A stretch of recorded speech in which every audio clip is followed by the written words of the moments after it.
Monsieur le président, monsieur le ministre, monsieur le rapporteur, mes chers collègues, la voiture, cet objet de culte qui a fait rêver et continue de faire rêver tous les enfants du monde, et même les adultes, monsieur le sénateur Moga.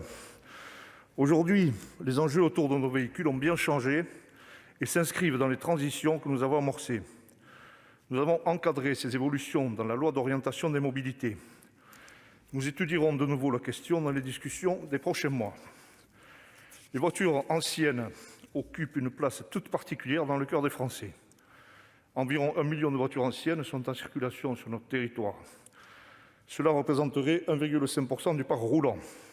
Les collectionneurs dans notre pays sont nombreux et passionnés.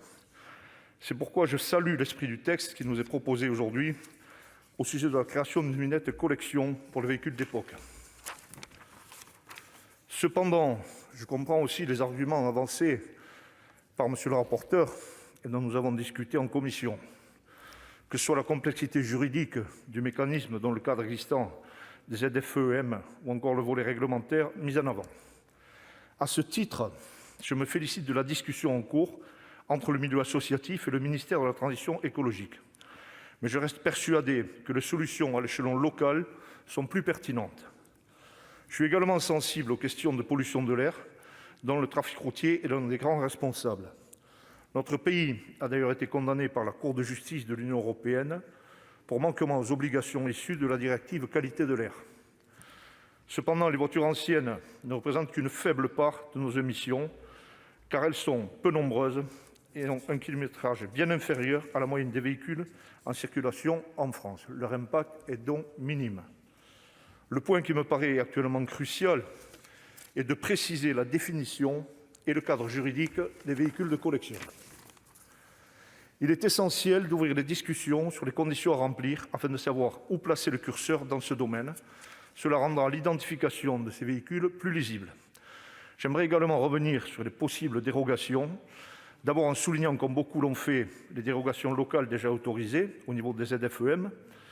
Ces dernières ont toutes accordé une dérogation aux voitures de collection. J'espère que les prochaines ZFE-m feront de même. Car le monde du véhicule ancien, c'est aussi un secteur économique important avec des milliers d'emplois et un chiffre d'affaires de plusieurs milliards.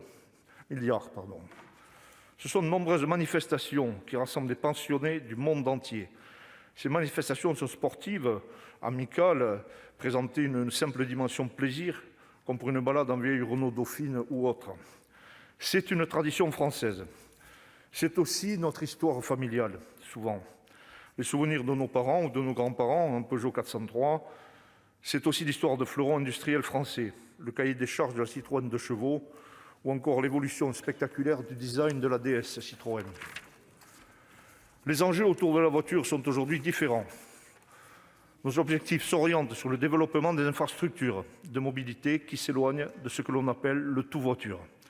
Ils permettront de désenclaver les territoires ruraux et très peu denses, tout en luttant contre la pollution atmosphérique. La voiture se construit plus propre. J'encourage bien sûr ces évolutions pour nos concitoyens et nos territoires. Cependant, il suffit de voir les yeux pétillants des collectionneurs de voitures devant leur bolide pour comprendre le côté passionnel entourant ces propositions de loi. Les véhicules électriques ne remplaceront jamais, hélas, les odeurs d'huile, de carburant ou de cuir à ces œuvres d'art de l'industrie automobile. C'est pour toutes ces raisons, je défendrai avec mon groupe cette proposition de loi. Merci. La parole est maintenant à notre collègue Jacques Fernique.